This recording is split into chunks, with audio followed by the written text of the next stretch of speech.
беларусы маладая нацыя, але старажытны народ. Дзяржава пачынаецца рэальна ад міндоў. Мы прасачылі нейкую такую лінію ад пачатку 13 стагоддзя да пачатку 14 стагоддзя. 100 год сёння мы з вами паспрабавалі.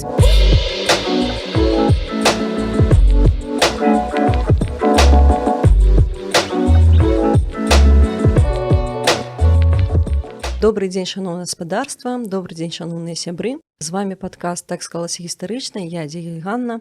Сёння у нас у гасцях гісторык, кандыдат гістарычных навук, дацэнт Олег Іванович Дзярновіч. Добрый дзень. Добрый дзень, вітаю ўсіх. Вельмі прыемна, што у вас атрымалася сёння да нас прыйсці. Раскажыце, колькі словаў, можа быць, на чым вы спецыялізуецеся? Мяне можна назваць такім гістарычным літуаністам, то бок я сапраўды займаюся гісторыі Великого княства Літоўскага. Раней моя увага скіроўвалася так пераважна 16 стагоддзя, а ведаеце, цяпер я все больш і больш паглынаюся такое класічнае сярэднявечча, у класічную медыевістыку і апошнімі часамі ад 12, 13, 14 стагоддзя. От пакуль што гэта тэмы сферы маёй цікавасці. І гэта якраз такі той перыяд, пра які мы хацелі б сёння пагаварыць. Мы хацелі б сёння пагаварыць пра стварэнне Великага княства Літоўскага. У мінулы раз мы абмалявалі такую мапу стварэння, што ў нас было сярод дзяржаў полацкае княства, шмат меншых княстваў, і у пачатку 13 стагоддзя склалася сітуацыя, калі было створана княства з цэнтрам у Навагародку. Што гэта было за княства? Ну вы так адразу праматызуеце такія дыскусійныя тэмы. Навагародак, ці было ў Навагародку, і што было ў Навагародку, это якраз тэма для дыскусій сённяшніх гісторыкаў, асабліва паміж беларускай і літоўскай гістарыяграфіямі. І вось, можа быць, тут ёсць і станоўчы момант, што ёсць такая як бы жывая энергія ў гэтай дыскусіі. З іншого боку, мы назіраем пэўны інструменталізм. То бок мы назіраем сітуацыю, калі таму ці іншаму боку ў гістарыяграфіі хочацца взять на себе большую адказнасць, але, может быть, і атрымаць з гэтага больш дывідэнды. Я думаю, што мы, у прынцыпе, павінны змяніць фокус аналіза этнічных і нацыятворчых працэсаў. І вось для мяне, скажем, такі адзін з ключоў, такі лозунг, ну, это фактычна такі метадалагічны ключ на самой справе, які мне дапамагае ў розных эпохах, якія я даследую. Я, калі сыходзіць з нашай пазіцыі беларускай і беларускай гістарыяграфіі, я, звычайна, ў такіх сітуацыях кажу, што беларусы маладая нацыя, але старажытны народ. Што я маю на ўвазе? Разумееце, все нацыянальныя праекты, прынамсі, у нашы часы Еўропы даволі познія. Кажу, для беларусаў мы там можам акрэсліць, можна спрачацца, ці канец, там, ці апошні чвэрць, ці траціна 19 стагоддзя. Таксама на 19 стагоддзя трапляюць працэсы фармавання у сучасным сэнсе мадэрных нацый літоўскай, польскай, на самой справе украінскай, так што тут гэтым нічога дзіўна няма. Але далей узнікае пытанне, хто былі нашы папярэднікі. Як бы мы разумеем, што яны былі, і мы іх з часам спрабуем прачытваць мадэрністычна, сыходзячы з нашых сённяшніх уяўленняў. То бок мы шукаем сваіх продкаў, нейкія... Так, наўпрост шукаем, да. Разумееце, вельмі наўпрост. Сучасным уяўленнем. Абсалютна, вот што я хочу сказаць. Конечно, тыя працэсы, якія адбываліся ў тым гістарычным рэгіёне, які мы акрэслім як гістарычная Літва, Панямонне, Заходняя Беларусь. Глядзіце, так, скажем так, я для сябе вызначаю трохі іншым тэрмінам, блізкім, але трохі шырэйшым. Для мяне гістарычная Літва – гэта рэгіён гістарычнай Віленшчыны. То бок ад Крэва, шмянскім павеце, да, Віленскага воеводства, там да самых заходніх ускраін Віленскага воеводства і захопліваем Трокі. То есть вот этот рэгіён, сюды ўваходзіць і Ліда, напрыклад, конечно, наш астравецкі край. І ён сёння падзелены, да, паміж двумя дзяржавамі. То есть гэта как бы вот такая рэалія палітычная. Прычым гэта рэалія 20-го стагоддзя. Нават больш таго, гэта рэалія сярэдзіны 20-го стагоддзя, палітычны падзел, які сёння ператварыўся ў такі вельмі жорсткі мур, новы мур у Еўропе. А гістарычна гэта все адзін рэгіён. Ну, вельмі спрошчана мы можам сказаць, што працэс утварэння Великага княства Літоўскага ён быў павязаны з праблематыкай балтаславянскіх кантактаў, але разумееце, тыя працэсы, якія адбываліся, яны ж не толькі былі этнічнымі, яны былі, што вельмі сур'ёзна сацыяльнымі, якія пераходзілі потым на палітычны ўзровень. Ну, глядзіце, калі мы берем першую палову 13 стагоддзя, то есть вот этот час папярэднічае, ну, давайте назовем коронацией Миндоуга. Вот я думаю, что коронация Миндоуга 1253 год дае нам фармальныя паставы для існавання той дзяржавы, якой мы потым будзем ведаць як Великае княства Літоўскае.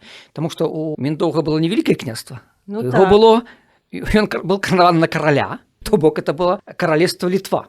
Няхай гэта кароткі час праіснавала, але калі Миндоуг был каралём, адпаведна та дзяржава была каралевствам. Яна, конечно, звалася Літва. І вось паглядзіце, з аднаго боку мы маем на нашай сённяшнім разуменні этнічнай тэрыторыі Беларусі некалькі палітыка-дзяржаўных утварэнняў, якія звязаны паміж сабой на ўзроўні такой вялікай прасторы Русі, так?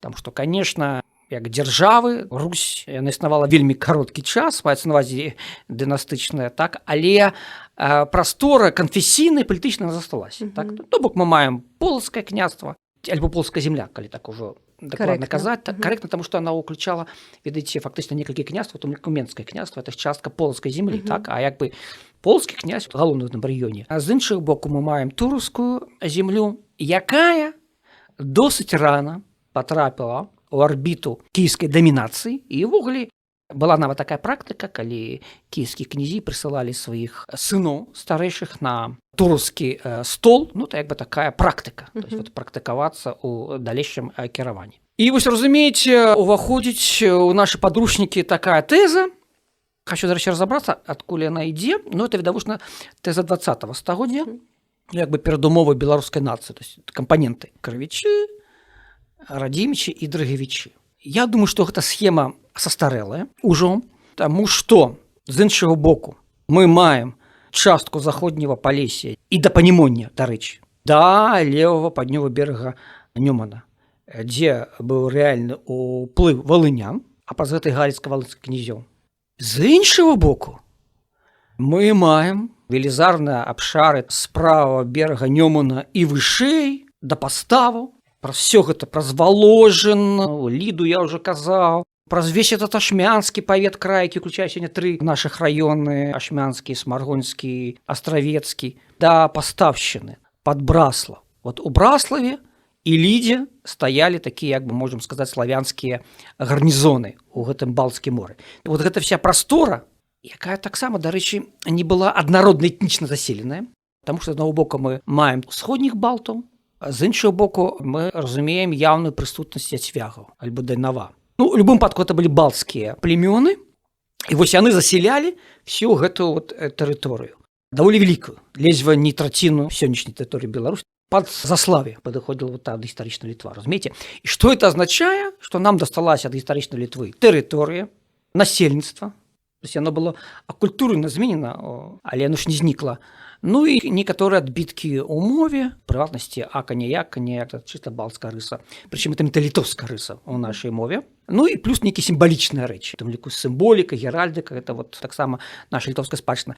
І калі гэта так, і ўвогуле, давайте прызнаемся, што вот якраз па гэтым пункту асаблівых дыскусій то няма, то ў такім разе нам нічога не застаецца, як прызнаць, што у падмурку беларускага народа, а мы тут, ну, так кажем, трошки как модернізуючы, тым не менш стаяла не толькі вот эта вот класічная трыада, якая введзена ў нашы школьныя падручнікі з крывічамі, з дрыгавічамі, радзімічамі, ну таксама і Літва.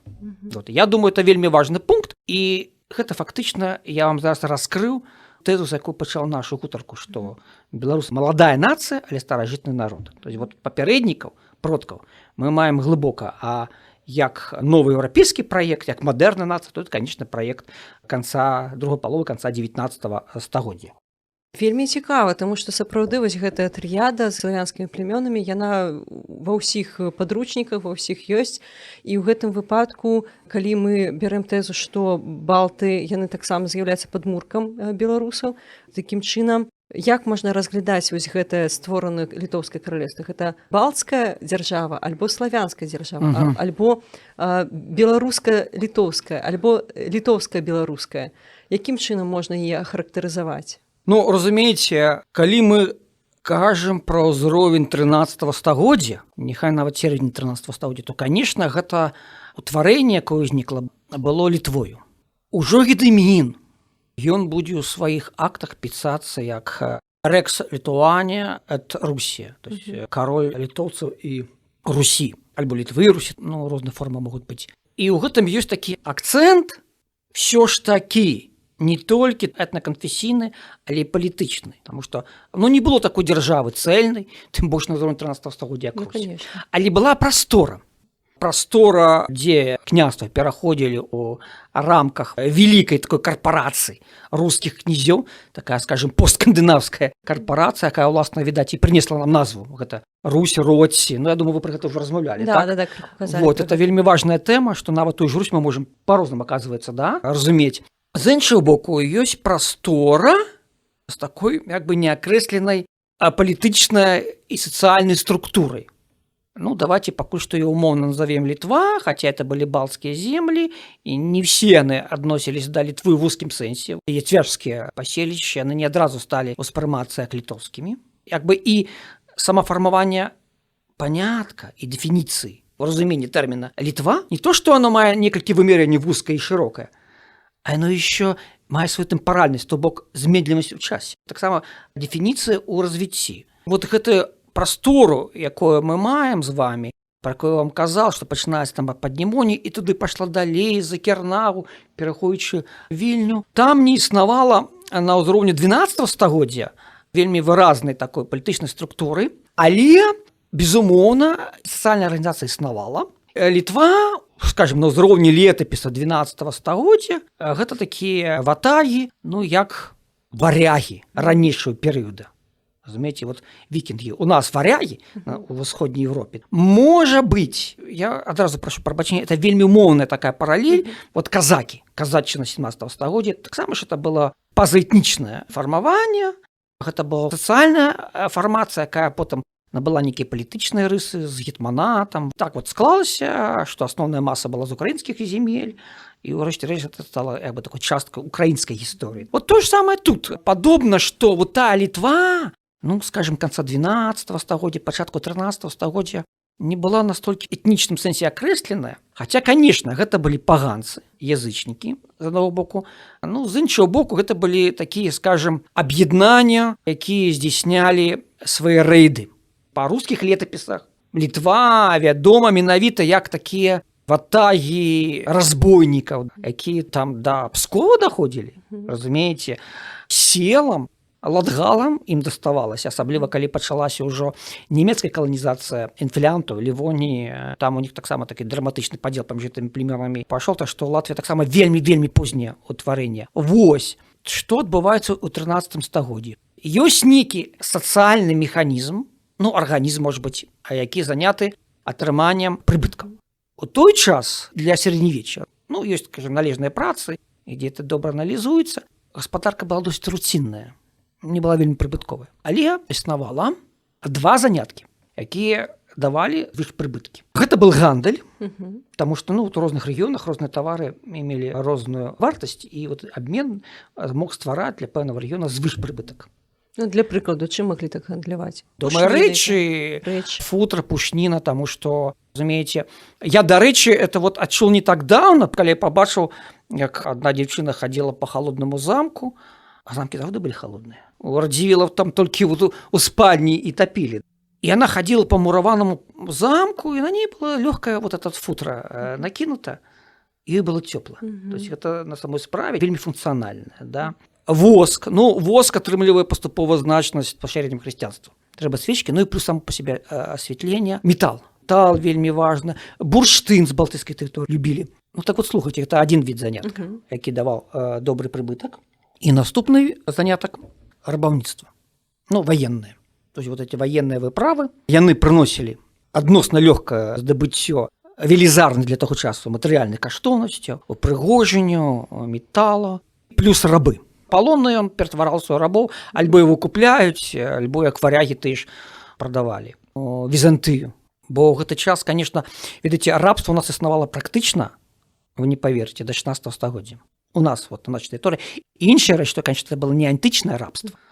такое продуктивное. Это было патриархальное рабство. То есть рабы при некой конкретной семьи. Их называли челядь невольная. Челядь невольная, да, есть такой термин, менавіта так вот у наших крыніцах это и называется.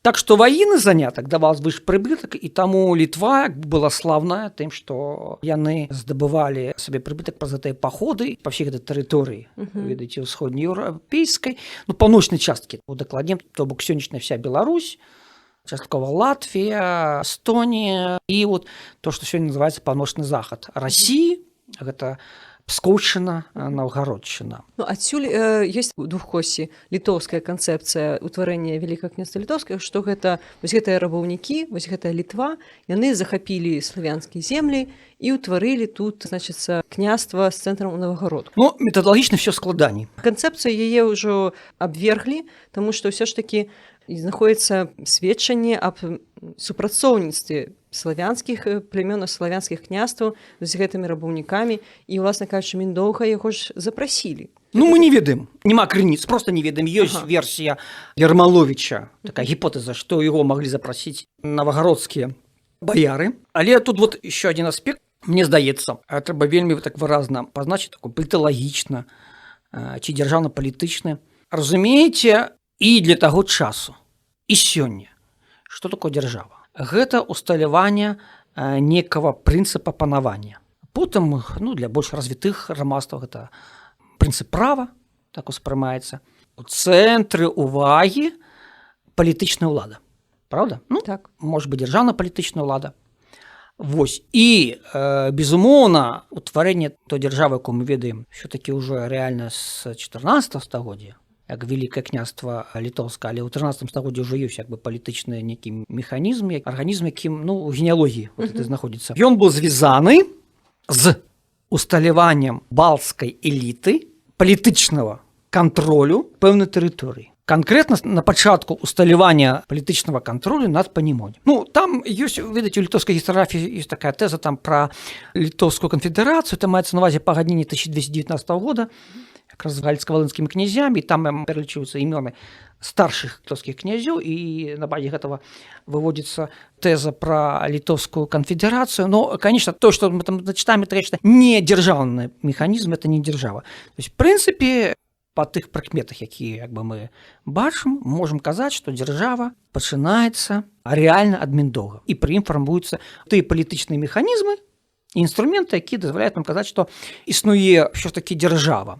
Па Міндоўгу, ну што мы маем? Таксама вельмі не шмат чаго маем, але вот этот пункт 1253 год, ён вельмі важны, і ён сведчыць пра тое, што палітычная ўлада Міндоўга ўзрастае таго ўзроўня, калі трэба рабіць самаакрэсленне ў еўрапейскім маштабе. Вось мне ў сувязі з гэтым пытаннем, мне самой цікава, што значыла менавіта прыняцце тытула караля, прыняцце каралеўскай кароны.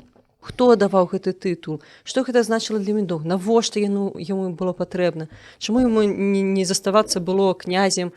Чаму гэта не перайшло па спадчыне? Вось чаму гэта так важна было? Давайте хутенька скончу про этот сюжет па-німонскі, таму што вот гэтыя балцкія абшары, пра які мы з вами казалі, я все ж таки думаю, што яны на гэты час, на 13 стагоддзе, мелі ўжо нейкую такую папярэднія цывілізацыйныя сяродкі. Я бачу некалькі паселішчаў, які мы можам акрэсліць як протагарады, ці раннегарадскія паселішчы, Крэва, Гальшаны, Вільня, Кернаў. Але такая вельмі важная спецыфіка, гэта ідэя, скажем, моя не такая ўжо давняя, літаральна 5 год я ее сфармаваў і працую ў гэтым кірунку.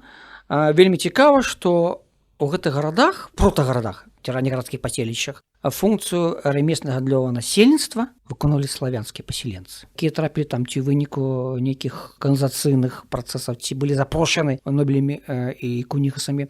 Відаць, працэс быў розны, але яны забяспечвалі функцыянаванне гандлёва-рамесленых функцый гэтых паселішчаў. Добок, што я хочу сказаць, што калі Міндоўг, умоўна кажучы, падышоў пад Навагародак, ён не мог быць здзіўлены фактам наяўнасці такого багатого горада, таму што са славянскім насельніцтвам і з хрысціянскім насельніцтвам і з рамесна-гандлёвым насельніцтвам ён сутыкаўся і ў сваіх землях. Але, конечно, маштаб Навагародка мог его ўразіць, таму што вот гэта, в принципе, было еще открытие Ленинградское, ну, скажем так, Ленинградское, там что-то еще не был час Петрограда, доследчица Фриды Давидовны Гуревич, как раскапывала Навару и показала там уникальный уровень культуры на уровне 12-13 стагоддзя. Міноху мог быць уражаны маштабам. А чаму я про гэта кажу? Я тут не толькі псіхалагічныя аспекты. То есть сапраўды мы мусім прызнаць, як бы не вырашаліся нашы дыскусіі, дзе першая сталіца, умоўна кажучы.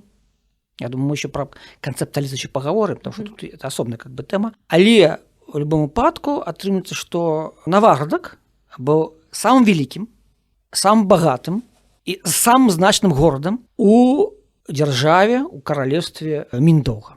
И фактично, что это означает? Что атрымліваецца, что вот эта держава, она узнікае на супрацоўніцтве, ну, может быть, на таким культурным, вельмі важна сказаць, гаспадарчым сімбіозе. Що ж такі розных тэрыторый, я маю на ўвазе, вот гэта вот Літва занемонская і гэтыя тэрыторыі, якія ведалі і ў заходніх крыніцах, і ў айчынах называецца як Русь, вот маецца на ўвазе вот это вот Наварычна. Потым Менск вельмі хутка трапляе ў арбіту Літвы. При том, что Менское княжество ранее самое как бы выкарыстоўвала Литву в выращении своих амбиций. Той же Глеб Менский, так? Потом Полоцк. То бок вот эта держава, она фактично и возникла не просто на базе такого эволюцийного, замкненного процесса развития цивилизации, политичных организаций на спрадвечна балтских территориях. А яна ўзнікла якраз, калі мы кажам про 13 стагоддзе, вот на сімбіозе, калі вельмі агульна казаць, двух кампанентаў Літвы і Русі. Ну вот Русі маецца на ўвазе наших тэрыторый, вот эти вот дзяржаўна-палітычных арганізацый і гарадской цывілізацыі. Это вельмі важна. Гарадской цывілізацыі, якая існавала у нас. Теперь вот вы важное пытанне поставили про палітыка-канфесійны выбор. Что мы маем на ўзроўні 13 стагоддзя? Середина. Ну, давайте пригадаем спочатку про ситуацию всей просторы, якую мы ведаем як Русь. Гэта, конечно, перыяд глыбокага крызісу. І ён складаецца такі з двух компонентаў. Першая – монгольская інвазія. Ну, не гледзячы на тэзы Гумілёва про сінтэз там славяна-тюркскі. Мы конкретно бачым для 13 стагоддзя, а для тэрыторыі Русі, паўночна-ўсходняй Русі, то есть сённяшняй России, или 14 стагоддзя, и в значной степени для украинских территорий, для того же Киева, мы бачым, что это час регресса. То есть шмат такая цивилизационная дзейнасць была прыпынена, заморожена у выніку тых разбурэнняў. Занепад городов. Адбыўся. Да, это абсолютно. Слушайте, фрески перестали писать. Вы разумеете? Только там вот недавно на Псковщине еще, на Новгородчине еще писали. После монгольской инвазии фрески перестают писать. Это один бок, а другі бок это вот как бы взаимозвязаны, но але его можно эту заяву все ж таки особенно окреслить, это дезинтеграция этой просторы. Потому что все ж таки існавалі широкие гандлёвыя, эканамічныя, культурныя, дынастычныя сувязі на гэтай прасторы. Это при тым, што польскае княства было такое апрычённае, то есть оно вельмі рана трапіла на маргінез гэтай прасторы Русі, і польскія князі, ну только один раз потрапілі на киевскі стол, разумееце. А так польскія князі самі вот на сваёй польскай земле абарачаліся, іх туды далей не падпускалі. Может быть, яны самі не імкнуліся, але тым не менш існавалі разгалінаваныя эканамічныя сувязі, по реках найперш. Это все было вельмі важно для стварэння социума, и вот это все прыходзіў занепад, разумееце. Значит, глыбокі крызіс в усходняй Европе, альбо на тэрыторыі Русі. Гэта з аднаго боку. З іншага боку, нашы землі, якія б не былі ў якім абліччы славянскі альбо літоўскі, стыкаюцца, давайте так прямо скажем, з новым выклікам. Такая вот штука, калі вы берете мастацтва романское, в нашем выпадку лепш сказать про центральную Европу, то, что нам ближе, это чешские, угорские, польские земли. Мы берем культуру Руси 12 стагоддзя, но это, ну, конечно, не одноликавыя з'явы, но они были вельмі близкие. То есть вот таким развитии У адным агульных, напрамку ну скажем, развівалася. да, знаете, і імі то спрымалася як вот хрысціянская ікумена. А іншая рэч, што, конечно, разумелася розніцу ў абрадах, і з цягам часу, скажем, грэцкі абрад альбо лацінскі, яны з цягам часу больш і больш сігналізуюць сваю асобнасць. Не было паняцця агульнаеўрапейскае, але было агульнахрысціянскае. Яна, конечно, існавала. І вот у 13 стагоддзі адбываецца надлом. З аднаго боку, я ўжо вам сказал пра крызіс Русі і ўсходняй Еўропы, праз мангольскую навалу. Плюс гэта ўжо эпоха для захада крыжовых войнаў, крыжовых паходаў, пярэднюю Азію, Палесціну. І на нейкім узроўні развіцця вот эту практыку вайны-рыцарскіх выправ спрабуюць выкарыстаць найперш германскія уладныя князі выкарыстаць вот на усходе Европы, а конкретно вот эту паўднёвую усходнюю узбярэжжа Балтыйскага моря. І пачынаецца нямецкая каланізацыя гэтых тэрыторый, калі ў Прусіі это просто конкретно орденскі механізм, нямецкі орден дзейнічае, то у інфлянтах у Лівоне мы маем канфедэрацыю, бо там ёсць і орденскія арганізацыі, і царкоўныя структуры рымскай царквы, якія фактычна утварылі там вот канфедэрацыю лівонскую, як мы сёння яе разумеем. 13 стагоддзе надзвычай важна для гісторыі Еўропы. У якім сэнсе? В прынцыпе, мы пачынаем адлічваць вот эту цывілізацыю сучасную фактычна ад 13 стагоддзя, бо да гэтага это был такі вельмі бедны. Не то, што занятпаны, но бедны рэгіён. Слухайце, Германія альбо Францыя ў параўнанні з Візантыяй. Ну ладно, еще Італія, да? А з Візантыяй, з мегаполісам, Канстантынополем, да, дзе існуе гарадская цывілізацыя. А гэта аграрная цывілізацыя. Вось наступае перыяд 13 стагоддзя. Гэта вельмі цікавы перыяд у гісторыі Еўропы. І вот эти базовые рысы, значит, пашырэнне універсітэтаў, самакіраванне гарадоў, утварэнне карпорацый, ну вот эти вот самакіруемых социальных институтов, это все з'явы масавыя ў 13 стагоддзі. Еўропа набывае новае аблічча. Зразумела, калі ўзнікаюць такія новыя якасці, то гэта вельмі агрэсіўная з'ява, ну вельмі агрэсіўна ў сэнсе імпульснасці, да? То есть вот гэтая прастора ўплыву пашыраецца, і вот эти вот механізмы і інстытуты прыносяцца на іншыя тэрыторыі. Это то, што сказал вам канцэпт выкліка. То есть выклік гэта не то, што пагроза, а это выклік менавіта, это складаней. Потому что выклік это такая штука цивілізацыйная. А пагроза, она может быть і мілітарная, тут уже хто як справіцца. Ну да, звычайна у падручніках піша, што вось было дзве пагрозы ад монголо-татараў і ад крыжакаў, і таму так як было большае ціхае месца такое, куды ні адныя, ні другія не даходзілі, таму вось у гэтым ціхім месцы стварылася будучае Вялікае княства Літоўскае. Да, ну выклік для манголаў далекавата, хаця мы маем пазнейшых крыніцах, што яны там лічылі, што ім павінна быць падуладная. Ну, прынамсі, вся Русь, нават яны лічылі, што і полк там нешта павінен плаціць, нешта плаціла яшчэ ўкраінскія тэрыторыі. То есть нават вялікія князі літоўскія мусілі былі потым, калі яны, скажем так, цалявалі свой кантроль над гэтымі украінскімі тэрыторыямі, які мы сёння разумеем, украінскія тэрыторыі паднёва-рускімі, на сяно мусілі былі плаціць даніну Орде, ну, просто каб захаваць сябе ад этих вот нападаў. С вот этой вот крыжацкай навалай тут все-таки складаний, тому что на пачатку греческие бискупы, потом архиебискупы признавали право Полоцка на все подзвенне и нават просили дозвол вот на катехизиальную деятельность, на хрост мясцового насельніцтва. Был такі как бы еще период в самом конце 12 стагоддзя. Але інстытуцыянальна, структурна, ведаеце, вельмі хутка адбывалася і урбанізацыя, и усталяванне новых социальных адносін. А плюс еще Святы Посад, Рим, ну тут еще не было понятка Ватикан, это позднейшая з'ява по політичному сенсе, это Рим был. Рим дал Дойче ордену, то, что мы ведаем, Тевтонский орден еще по латинской назве, дал ему гандлевые привилеи, які позбавляли от мыта у гандлі, беспошлиный гандль. Уявляйте себе, наколькі гэта вядзе да развіцця багацця гэтых новых арганізацый. И вот вы разумеете, вот узнікае гэта дзяржава, Літва як дзяржава, з уключеннем багатых панімонскіх тэрыторый, найперш таго ж Наварска, да, то есть таму она і ўзнікла, то есть таму она акрэсліваецца, афармляецца як дзяржава пасля гэтага працэса. І з аднаго боку яна мае па суседству крызіс Русі, і мангольскую пагрозу, з іншого боку, окей, можна сказати, крыжацкую пагрозу, тому що, ну, реально, как бы, Все ж былі таки вы правы. мелі мэту там хрысціць насельніцтва паганскае. Гэта было ідэалагічным абрунтаваннем прысутнасці царкоўна-ордэнскіх арганізацый у паўднёвай Балтыі, што ў Прусіі, што ў Лівоніі. То есть гэта вот менавіта абрунтоўвалася неабходнасцю хроста паганскага насельніцтва. Безумоўна. Там еще возникае праблема з этими русінамі.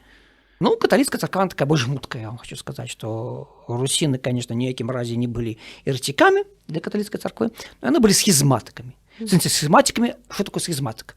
Раскольник. То есть они не признают вяршэнства папы рымского. Ну, але все, вот католическая церква признает их, скажем, сакраменты, хрост признает. Так что тут позиция была больш гнуткая, але хрост язычников, безумовно, стоял на парадку дня. И вот давайте задумаемся, о какой ситуации пынаецца гэта новая держава. У прыватнасці Міндоўг. Да, конкретно. Які паганец. Да, які паганец. Ну, знаете, политичная элита Литвы, прынамсі з 13 стагоддзя мы это можем сцвярджаць, вельмі функцыянальна, вельмі інструментальна глядзела на пытанне веры. Яны маглі ее змяняць, захоўваючы з палітычных меркаванняў. Мы ведаем, што ў пазнейшы ўжо час, ну, это 14 стагоддзя, шмат якія гедымінавічы прымалі хрост паводле ўсходняга абраду грецкага, то, што мы сёння называлі як праваслаўны, тады, конечно, ну, іншая была тэрміналогія. Ну, таму што яны княжылі на гэтых тэрыторыях, разумееце. Але Міндоўг якраз заклаў традыцыю каталіцкага хроста галавы дынастыі. І, то есть, разумееце, у гэтай сітуацыі крызіса Русі, наступа нямецкіх ордэнскіх арганізацый, інстытутаў, але больш сур'ёзная тэма, як я ее бачу. Разумееце, это якраз прасоўванне лацінскага свету, таму што ты механізмы і ты інстытуты, якія утварыліся у рамках заходнялацінскага света, ну там пачынаючы ад Іспаніі да Польшы, яны да гэтага часу ўжо адаптавалі Скандынавію, якая, ну, таксама, знаете, была таким медвежьим кутом. Она вельмі позна стала, дарэчы, сфармацыя як такой часткай хрысціянскай Еўропы. І гэты інструменты, то есть, ну, гэты ўплыв, да? Ён элімінуецца, ён экспануецца на ўсход Еўропы і вот у прыватнасці новую дзяржаву. І вот выбар як бы Міндоўга, які? Ён хоча усталёўваць дзяржаўную ўладу, і ён хоча стварыць дынастыю. А дынастычнасць вот такой вот ужо ў тым сэнсе можна было утварыць у рамках хрысціянскай арганізацыі. Ну, конечно, для больш ранніх перыядаў мы можам знайсці там прыклады паганскай дзяржаўнай арганізацыі. Ну, это не ў 13 стагоддзі. Разумееце, у Еўропе новая дзяржава магла ўзнікнуць ужо ў гэты час, ужо только як хрысціянская, таму што её б ніхто тады не прызнаваў бы, каб яна была не хрысціянская. І адпаведна её там разрабавалі, разграмілі, падзялілі па ту тэрыторыю, разумееце? То есть патрэбна было нейкую санкцыю атрымаць, каб упісацца у гэту цывілізацыйную прастору. Ну, тэарэтычна, для больш раннего перыяда гэта магла быць, дарэчы, і ўсходняя хрысціянская традыцыя, як бы прыняць такое фармальнае вершэнства Канстантинополя, напрыклад. Это могло бы быть на ўзроўні 12 стагоддзя. Ну, не 13 стагоддзям, што і сам Канстантинополь уже был і парабаваны, і паслаблены. І самое важное, простора была разорвана, якраз это монгольская инвазия, разумеете?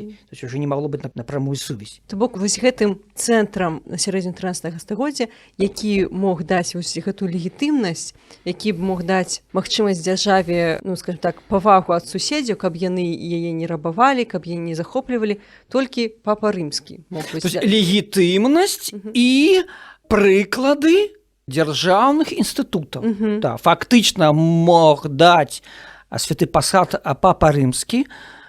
І ўрэшце рэшт Міндоўг выбірае каталіцкі хрост. Гэта азначае, што ён мог выбудоўваць новыя адносіны з сваімі заходнімі і паўночнымі суседзямі. А на паўднёвай частцы ўсходняй ён адчуваў сябе больш упэўнена. Все рэшце рэшт ему удалося, мне все-таки здаецца, атрымаць нейкую перавагу ў гэтых бясконцых канфліктах з галіцка-валынскімі князямі. Значит, не было такой державы Галицка-Волынска. Просто это были разные княства, але один князь мог быть адначасова Галицким и Волынским. Тому их таки называют Галицко-Волынские. Я хочу вот что сказать. Это было вельми серьезное политическое творение, вельми интегрованное с Центральной Европой. И вот, до речі, той же романский стиль, чем у нас появляется у Каменцы. Это вежа Данжон, что это как бы волынский князь будуе. Але гэта тэрыторыя так ці інакш все равно вельмі моцна залежала ад монголаў. Разумеете, вот еще такие вот аспект. Так что вот эту вот новую легитимность, вот вы правильно сказали, конечно, мог дать только Папа Римский, альбо германо-римский император.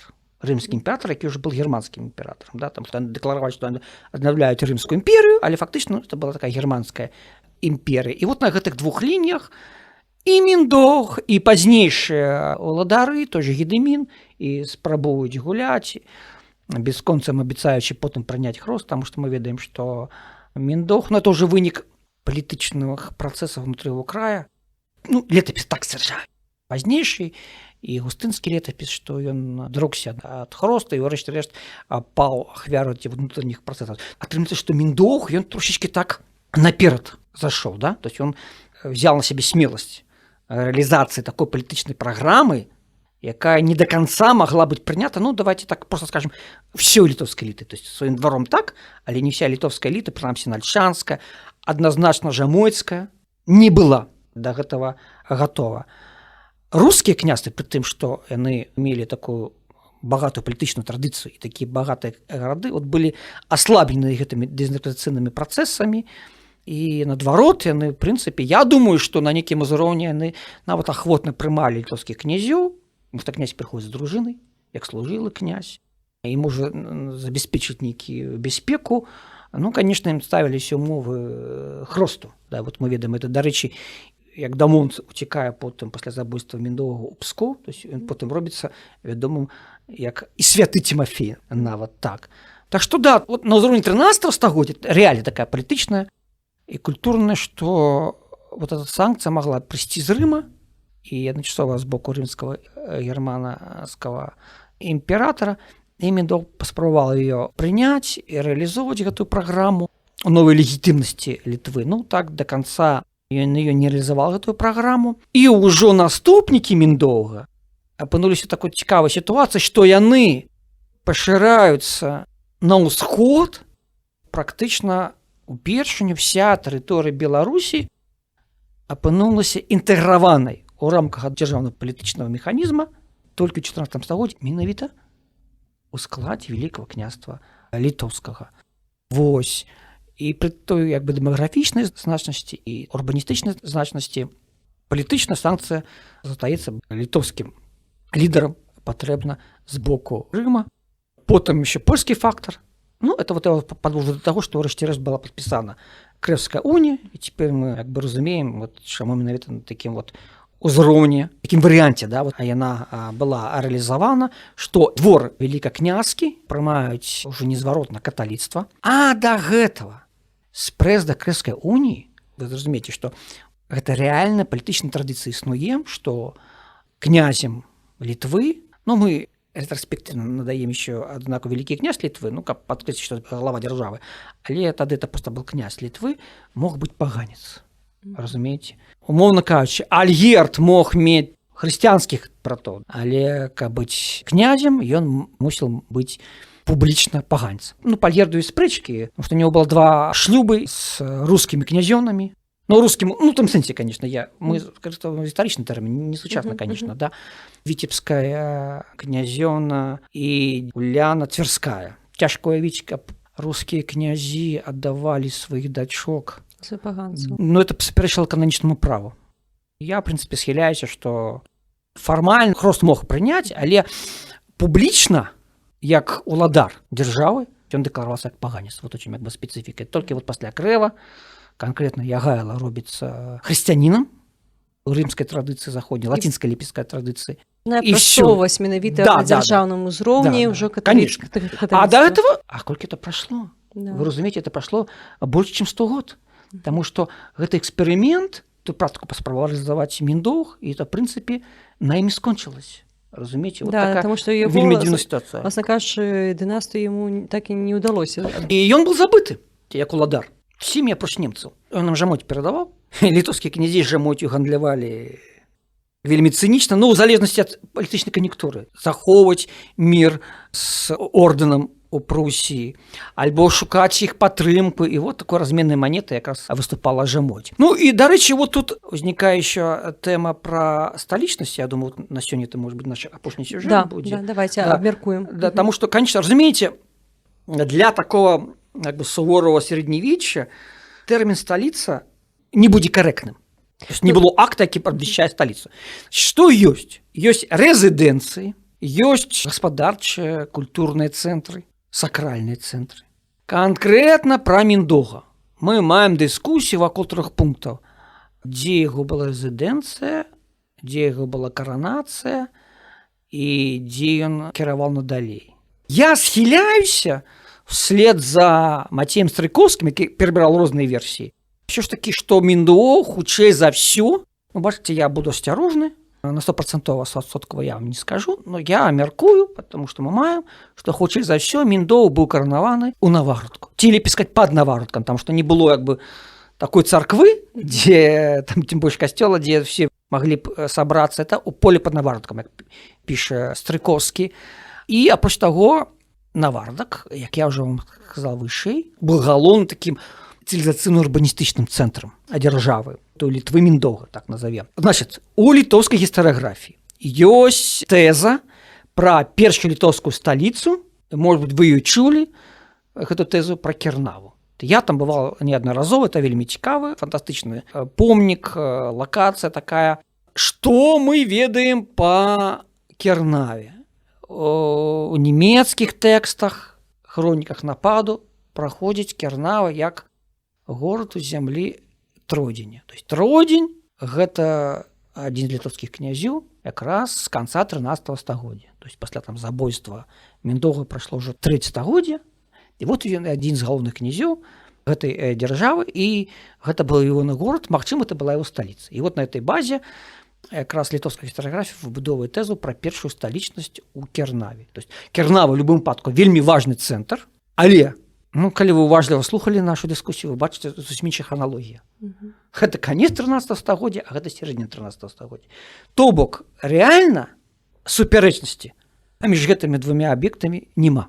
Это просто розны час. Ну, а потым ужо усталёўваецца ўжо на ўзроўні ментальным, летапісным, канечна, сталіца, метраполія у Вільні. Да, это уже как бы однозначно прочитывается. Але, повторюся, что я, может быть, буду вельмі асцярожны у выкарыстанні тэрміна сталіца, але што гэта найважнейшы цэнтр дзяржавы Міндоўга, мне здаецца, это бясспрэчна. Добра, дзякуй вялікі. Такім чынам, вось калі не сталіца, то галоўны горад гэта быў хутчэй Навагрудак. Да. Ну, безумоўна, такіх гарадоў у Міндоўга больш не было у яго на дзяржаве. А вось а чаму потым сталіцу перанеслі, альбо яна перайшла у Вільню? Ну, разумееце, Навардак быў з такім галоўным цэнтрам пры Міндоўге. Міндоўг не змог стварыць дынастыю, і та дынастыя, як мы ведаем, Гедыміновича, яна ўжо мела іншую пратапласту, то есть іншае паходжанне.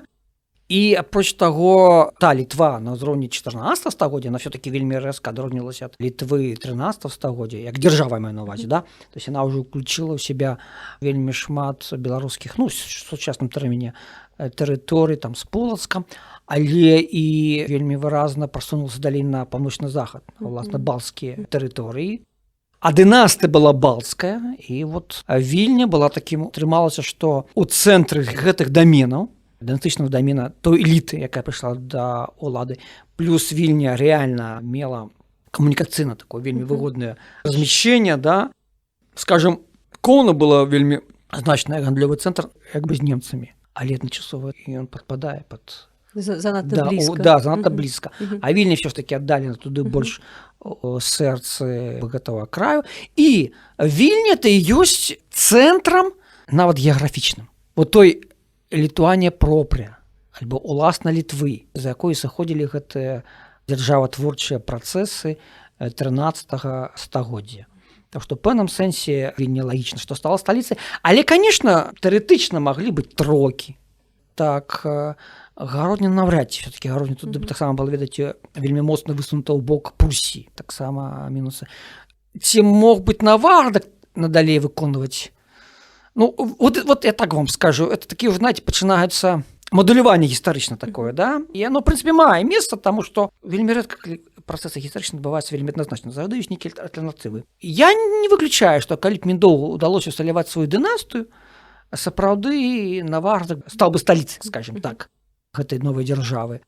Але новая дынастыя, якая прыйшла да ўлады ў выніку ўсіх гэтых катаклізмаў, да, які адбываліся ў Літве, яна ўсталявала сталіцу ў Вільні як цэнтр сваёй дынастычнай тэрыторыі. Да, дзякуй вялікі. Такім чынам мы прасачылі нейкую такую лінію ад пачатку 13 стагоддзя да пачатку 14 стагоддзя. 100 год сёння мы з вамі паспрабавалі аналізаваць. Нейкім чынам прасачыць, калі вось ад вось гэтых ваенных правадыроў літоўскіх, кунігусаў, якія займаліся тым, што рабавалі і шукалі звышпрыбытак. У нас быў такі няма прарока ў сваёй айчыне Міндоўг, які паспрабаваў усталяваць нейкі такі больш сталую дзяржаву.